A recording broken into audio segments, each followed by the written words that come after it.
It is October 18, 2018. My dad calls to wish me a happy 39th. Our conversations begin with your typical icebreaker topics, such as weather, sports, and politics. Just as we are nearing the end of our conversation, my dad asks me if he can visit me in Augusta. 3 days later, my dad calls back and leaves a voicemail. His voice sounds different, like he is concerned. I call him back the next day. He hems and haws, which makes me more anxious. Dad, just talk to me. Are you hurt? You okay? Someone in the family not doing well? He struggles with this answer. No, none of that.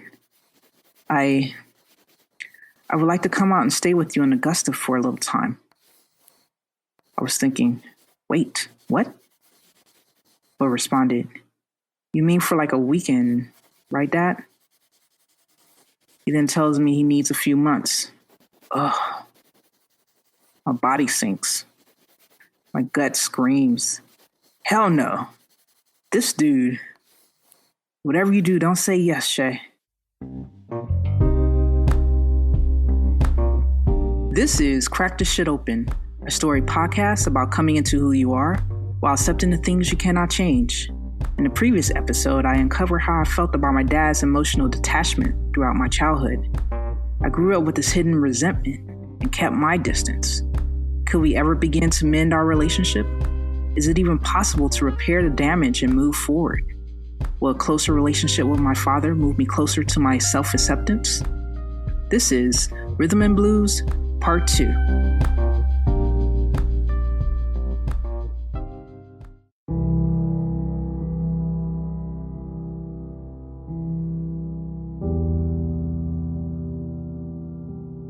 On November 15th, 2018, my dad pulls his 2008 Ford pickup truck into my home driveway. His cab was filled with his belongings. I poked my face through my foyer window as he was descending from the truck and slowly walks up my entryway. He had a slight hitch when he ascended the 3 short stairs due to wear and tear. I opened the door and hugged him. As my dad entered my home, things just felt different. I would imagine that watching your parents age right before your eyes is disconcerting for any adult child. I was just shocked the level my father aged. Unlike the days I watched him on a construction site, that machine-like superhero was but a mere mortal. He was an old man. But it wasn't only the age I saw in my father's eyes and weathered body. It was something else. To that point, you and I had not really been talking outside of, a few phone calls here and there. And then all of a sudden we started talking a lot with you initiating, asking to come out to Augusta. What was going on? Well, I guess when I called you up to come to Georgia like that, I guess I was just reaching out to make contact to try to spend some quality time with you, because I felt that maybe I shortchanged you, growing up, and I wanted to just to come out and spend some quality time, with you. It wasn't like getting to a point in my life where I couldn't, more or less sustain myself. I've always been able to sustain myself, but I just, in my earlier years, I just felt that I just shortchanged, you by not spending enough quality time, and I just wanted to try to see if I could, kind of brush that up a little bit. I've cared about you very dearly. I love you, and I've grown fond of you, and I just feel that, I have a little part to play in your success. But you do acknowledge that you weren't involved when I was younger. You paid for my school, but you weren't hands-on You No, I was. you did not know who your daughter was. No, we didn't. You know, your mother used to accuse me of being a provider, not a hands-on person like that. You know, she used to get under my skin about making that statement. You're just a provider. And how does that make you feel? Well, that kind of rubbed me. You know, it made me feel a little differently. Why? Do you think it's true, or you don't want it to be true? Yeah, I admit there was a gap there, and that's one of the reasons why, like I said, I called you and wanted to come to Georgia and spend some time with you.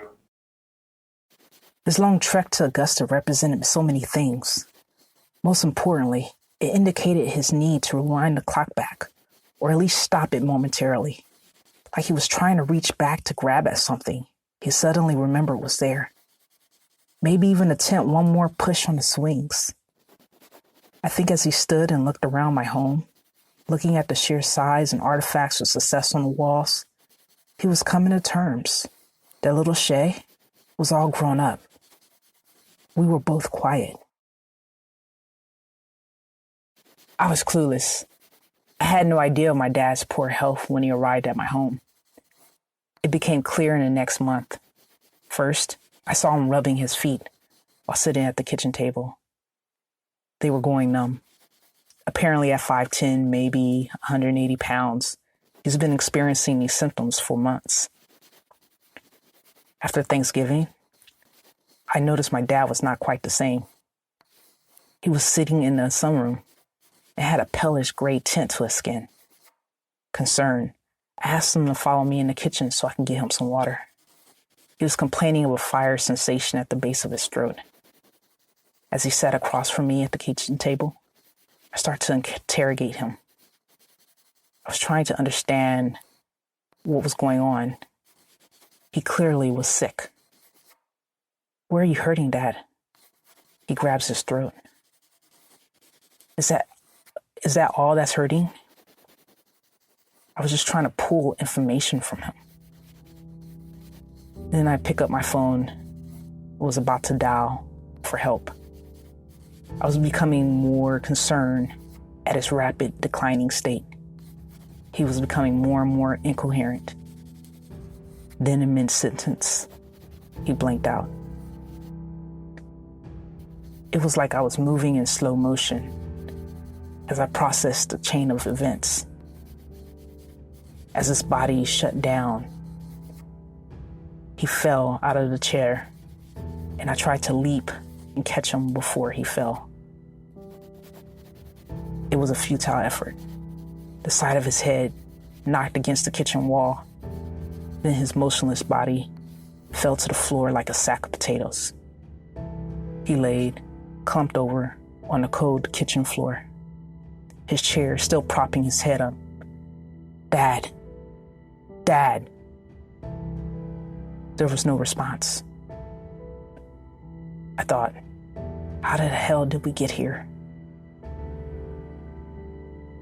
And so I held him, and I touched his face. I looked at my dad. I still didn't recognize this aging man. I anticipated the ambulance any minute now. As I kept staring out the dining room window, looking for help to arrive. That was the longest 8 minutes of my life.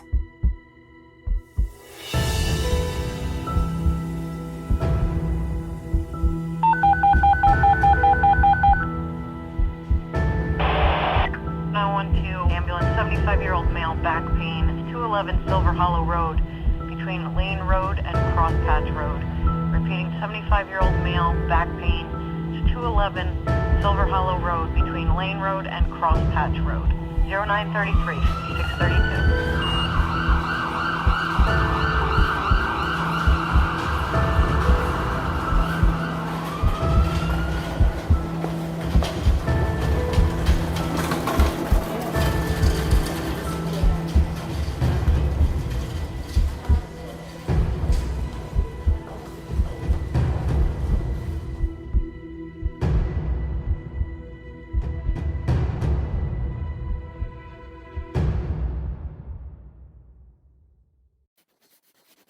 My dad came to while transported out of the house to the hospital.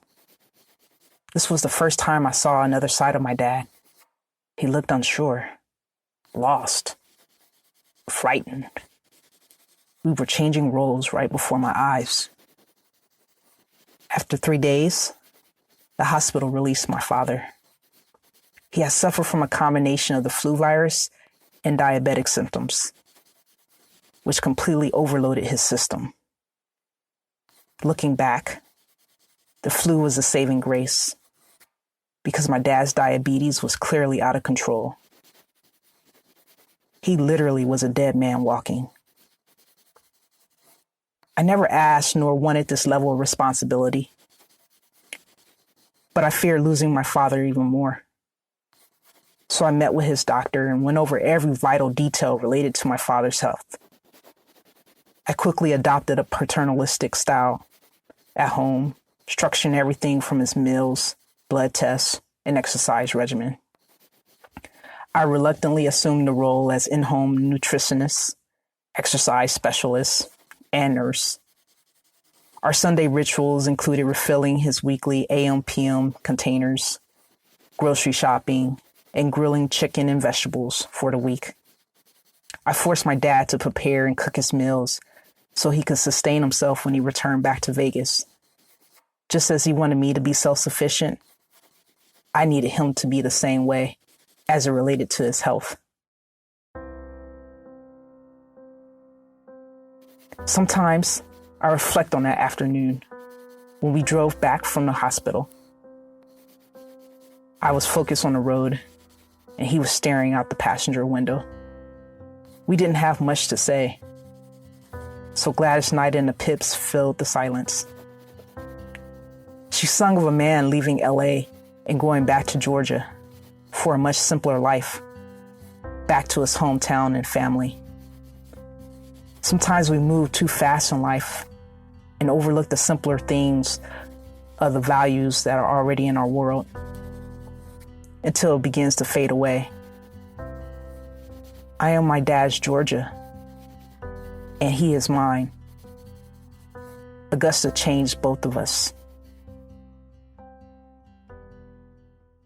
We're in a much better place now. We've gone through the apologies, and me and you have moved on. But you know, I just want you to recognize what it was and nothing more than what it was. But also to recognize that you didn't have the very thing that I wanted either. You know, we spent the first hour of this conversation talking about your childhood. You didn't have any involvement from parental figures on that very personal, emotional level either. And I think that's not something to look away from. I think every kid wants that emotional connection, whether they share the same gender or not. You just want to have that, right? And that's why I'm so appreciative that we muscled through this and we now have it, you know, and I wouldn't trade anything. And I don't want you to, you know, when we end this phone call, to think that I'm not appreciative as to where we are, because what we have right now is what I've always wanted. And I cherish where we currently are, where we can just talk. That's pretty cool. Yeah, it's pretty cool to understand, you know, that we can come to terms and just talk about, you know, things that happen. But in the end, like I say, we love each other. We love each other, yes, we do. And was just, you've been my inspiration, even through thick and thin. I mean, with you and peace of mind and relaxing, and when it comes to you, like even now, you know, with Vegas having all the amenities and everything, I'd go the extra mile. I don't want you to say, well, when you needed, I was there. You know, I've always I love you more than anything else in the world.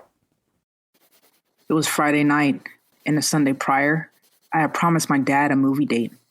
It was eerily a reversal of my childhood days. I had a long day at work, and when I arrived home, I instantly remembered it was movie night. Every fiber in my bones wanted to crawl into bed and shut the world out that evening. So I sat in my car, contemplating whether to keep my promise or not. I eventually walked inside, quickly dog-legged through the kitchen before running square into my dad's silhouette. He was dressed, jacket and hat in hand. I stammered. I was going to renege on my promise. He was visibly disappointed, then responded, "Baby, I understand. Go get some rest." In that moment, I related to my dad coming home from work so many moons ago. He was exhausted. I broke my promise. Too tired to care, I disrobed my military blouse and unbloused my boots, then flopped across my disheveled bed. When I closed my eyes, a sense of peace took over. Just as quietly as I was enjoying a state of rest, I felt an uneasy feeling. Visual images of my younger self flashed across my mind. I was staring out my dad's music room, eagerly waiting for him to come home. I had baseball practice, but when he finally came home, it was too late. That sense of disappointment came back, and my eyes shot open. After re-engaging my dad, we agreed to a later show that Friday night, thus giving me a short nap to rejuvenate from the day. It was 8:15 p.m. I walked into the sunroom where my dad was watching the news.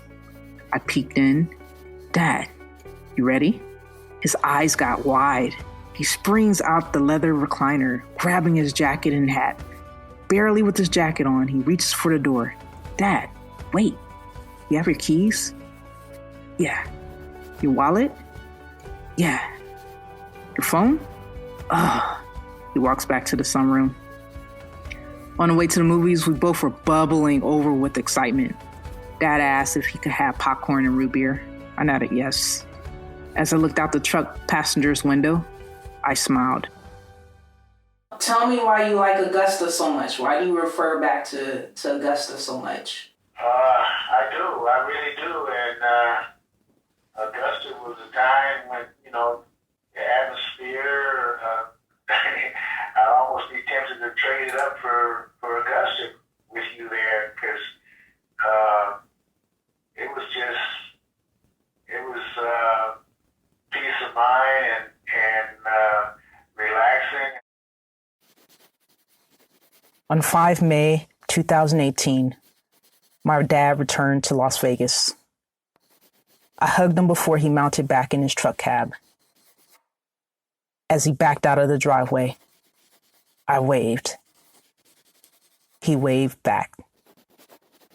He was a new man, stronger, healthier, and more fulfilled. We made it to that good place. I love my dad, and I'm thankful to be able to have tough and serious conversations. They were needed, and they also led to my healing and improved bonding. The biggest realization is that my self-acceptance will never come through him, or anyone else for that matter. That's a crazy revelation. The following is an excerpt from episode 6 of Crack This Shit Open. Why can't you be more feminine? Because I've seen many times, so I don't know anyone personally, but women that say, "I'm bi, I like both." Yeah. So why don't you, or can you say that you're bi? So, You're telling me right, sometimes you feel male and sometimes you feel female. Right. So isn't that is that different from women that I've seen interviewed on TV? I don't know, like I said, anyone directly, but they'll say, "Well, I'm bi," or "I got married and my husband knows that I like women also." Stay tuned for the next episode with my mother, Rhythm and Blues, Part 3.